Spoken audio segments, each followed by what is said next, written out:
All right, welcome back to the deep dive. Today we're going deep on a pretty heavy topic, revolution. Yeah, revolution. It's not just like protests in the streets. This is about real upheaval. Big change, power shifts, the whole works. And to get this, we need to look at it from a couple of angles. Political science, obviously, and then the sociology of it all. Right, because it is a societal phenomenon. Exactly. So our mission, if you will, is to give everyone listening a clear picture of what makes a revolution tick. How do these things actually happen and why? We've got some top-notch academic work to guide us, so let's jump in. First things first, how do these fields even define revolution? Like, what are we actually talking about here? Okay, so from a political science perspective, a revolution's all about rapid change, like really fast, really foundational change to the power structures of a society. So who's calling the shots and how the whole thing is organized? Exactly. It touches everything, class structures, the state itself, even things like ethnicity or religion, those deeply ingrained things. Yeah, the whole 9 yards. Yeah, and Jack Goldstone, a big name in the field, he pointed out some key markers. One, you got to have this competing vision, right? A clear alternative to the current setup. Two, mass mobilization. People got to be getting involved in a big way. And three, you need what he called extra institutional means, basically going outside the normal political channels to force change. This isn't about voting or lobbying. It's something more. More. Disruptive, I guess you could say. Yeah, and this idea has been around forever. Aristotle even talked about it way back when. He distinguished between completely overhauling the system versus just making some modifications. And more recently, we have Jeff Goodwin, who offered two definitions. One's broad, saying revolution is a popular movement that topples and changes the government. Pretty straightforward. Right. Then he's got this narrower definition, which says, okay, it's that government overthrow, but it also includes deep social, economic, cultural changes. It's the whole package. It's a full-on societal transformation. Exactly. But what political science really hammers home is the role of force. It's often violent and almost always operates outside the law. It's grabbing power, not asking for it politely. Gotcha. So that's the political science take. It's about that power shift. What about sociology? How do they see revolution? Well, sociologists, they look at these social revolutions as watershed moments in history, massive events that completely reshape how a society functions. And these are often tied to other big shifts, like the rise of modernity, capitalism, the spread of democracy. It's not happening in a vacuum. There's this bigger context. Right, so these are like turning points in how societies are organized. Exactly. And they're driven by mass action, not just a few individuals. And they're caused by deep-rooted structural problems in society. Like those fault lines suddenly cracking open. A great analogy. And you can't talk about revolution without mentioning Marx.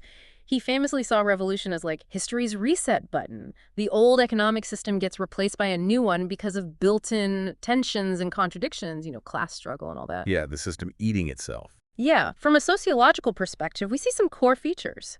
You have fundamental and lasting change, not just a temporary blip. You have collective action, tons of people involved. You have widespread discontent with the way things are. And then there's this rapid, radical nature of the shift.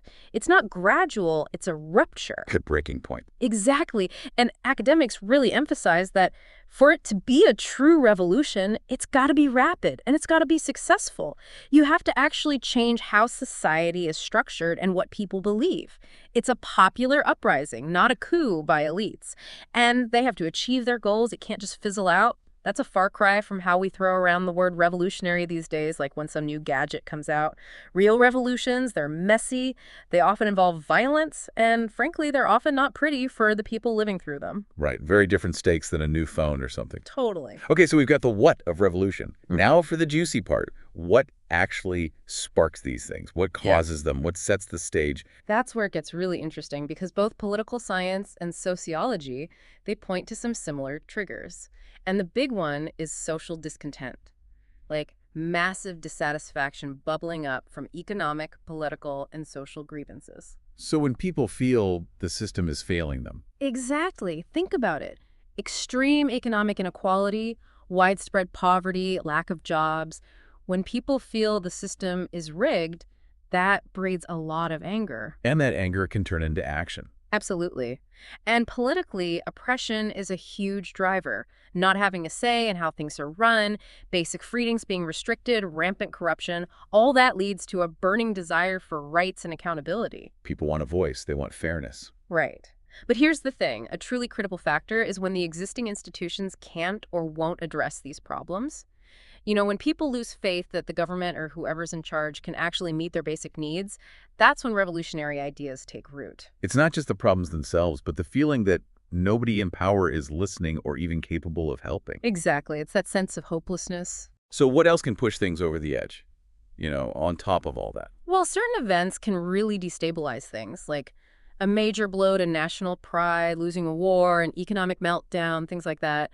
Those can really shake a government's grip on power. It creates this window of vulnerability. You could say that. And then you have the power of ideas. Things like nationalism, the concept of everyone being equal, the idea of a republic. These give people a framework for a different future, a vision to rally around. Think about the Enlightenment, for example. It was huge in getting people to question the authority of rulers and think about individual rights. Right, so these big ideas plant the seeds for change. Yeah. But if you really want to understand revolution, you got to dig into the preconditions, the underlying conditions that make it possible. Okay, so what are those?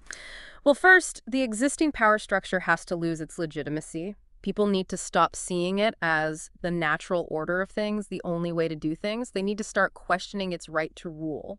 So a loss of faith in the system. Yes, and then the government has to lose its tight control over the tools of force, like the army and police. If they can't maintain order, things can unravel quickly. That makes sense. And major crises that cripple the state wars, natural disasters, economic collapse, those can really create opportunities for revolution. And maybe surprisingly, when you have influential, the wealthy, the educated turning against the government, that can be a really big deal. They have the resources and the connections to make things happen. That makes sense. You need some level of organization and leadership to pull this off. Exactly.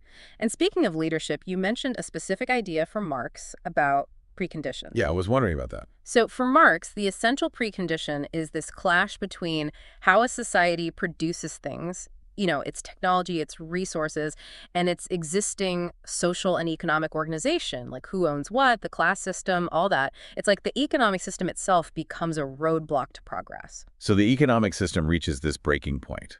Exactly. Now, Marx also talked about things like alienation from your work, new ideas spreading, inequality, and even the role of religion. Right. But for him, those were all contributing factors. The core driver of revolution, he argued, was this fundamental conflict between the forces of production and the relations of production. So the economic system is the real fault line for Marx. Yeah, that's the heart of it. Okay, so that's a lot to digest. We've got social anger, political failings, weak institutions, those destabilizing events, the power of ideas, and these crucial preconditions. It's complex. So to wrap things up, with all these interconnected pieces, what do you think is the single most critical thing that determines whether all that unhappiness actually turns into a full-blown revolution? And why might that vary depending on the time and the place? Whew. You're really making me think here. That's the point. I know. It's the million-dollar question, and experts debate it all the time. But if I had to pick just one thing, I'd say it's the combination of a deeply delegitimized government and a significant portion of the population believing that change is actually possible. Like, it's worth the risk, they can see a path to victory. So a loss of faith in the old and a belief in the new. Yeah, without both of those, I think it's really hard for that initial discontent to really ignite a revolution. But what creates that sense of possibility, that varies wildly throughout history. Sometimes it's a charismatic leader, sometimes it's a sudden economic shock, sometimes it's a combination of factors. But there's no one-size-fits-all answer. Each revolution is unique, shaped by its own historical context. It really highlights just how complex these things are. Yeah, revolution is a messy, unpredictable process, but understanding those core dynamics, the preconditions, the triggers, that's essential for making sense of these world-changing events. Absolutely. Well, on that note, we'll wrap up this deep dive. As always, we encourage everyone listening to keep digging. Yeah, explore the revolutions that fascinate you. See if you can spot those key factors we discussed. And ask yourself, what would it take for those sparks to ignite a revolution today? It's a question worth pondering. Thanks for joining us, and we'll see you next time on The Deep Dive. Take care.